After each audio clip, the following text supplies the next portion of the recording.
Hello বন্ধুরা, তোমরা কেমন আছো? সবাই নিশ্চয়ই ভালো আছো। আমিও ভালো আছি।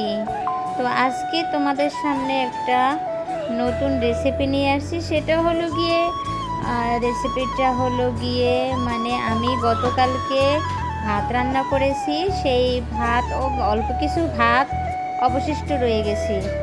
এখন সকালবেলা সেই ভাত দিয়ে সবাই হবে না। আমার ছোট ছোট ছেলে মেয়ে আছে আর আমি, সেটা হবে না দেখে এই যে দেখো ভাত এক বাটিও ভাত না। তো এটা দিয়ে তো সবাই হবে না। তো ভেবে নিলাম যে এটা দিয়ে একটা ধোসা তৈরি করে, আর গতকালকের কিছু মাংস রান্না করে সেটা আমি ফ্রিজে রেখে দিয়েছি। তো ভেবে নিলাম যে মাংসটা বের করে ধোসা তৈরি করে সবাই খাবো। আবার ছোট মেয়ে স্কুলে চলে যাবে, তো ওকে ফটাফট নাস্তা করে দিতে হবে। তো আজকে তো নুডলস নাই ঘরে আনা, তো কি দিব তৈরি করে সেটা ভেবে তো ভাতটা দেখো এভাবে ব্লেন্ডার করে নিয়েছি, যে এটা দিয়ে ভাত তো সবার হবে না। তো ব্লেন্ডার করে নিলে ধোসা তৈরি করলে যে রুটির মতো সবাই মাংস দিয়ে খেয়ে নিব। তো দেখো ব্লেন্ডার করে নিছি। এদিকে আবার ভয়ও পাচ্ছি যে বৃষ্টি হচ্ছে, কারেন্ট চলে না যায়, যার কারণে তাড়াহুড়া করে ব্লেন্ডার করে নিয়েছি। দেখো খুব তাড়াহুড়া করে, কারণ কারেন্ট বেশি থাকে না।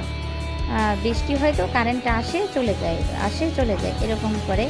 আর সুজি ছিল ঘরে আমার কিছু, তো সুজিটা কী করলাম, ওটাও এক ফাঁকে ব্লেন্ডার করে আরও গুঁড়ো করে নিয়েছি। এখন দেখো এই যে পেস্টটার মধ্যে একটু জল দিয়ে দিয়েছি, জল দিয়ে এটাকে সামান্য লিকুইড করে নিয়েছি। এখন সামান্য লবণ দিয়ে দিচ্ছি এর ভিতরে, লবণ দিয়ে তারপর আরও একটু পানি অ্যাড করে দিব, কারণ এটা আঠালো আঠালো মনে হচ্ছে, সফট না হলে তো হবে না, যে আঠালো মনে হচ্ছে।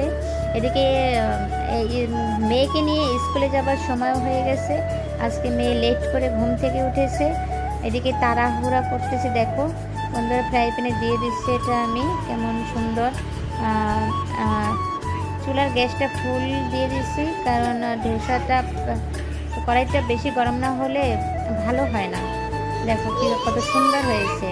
দেখো অবশ্যই এটার ভিতরে তোমরা অন্য কিছু অ্যাড করে দিতে পারো, আমি এটা সম্পূর্ণ ভাজবো না, কিছুটা রেখে দিব। এটার মধ্যে কিছুটা নারিকেল দিব আর ডাল অ্যাড করে দিব এটার ভিতরে। এটা সম্পূর্ণ, এটা আমরা মাত্র 4 পিস ভাজি করব। তো বন্ধুরা, ভিডিওটা ভালো লাগলে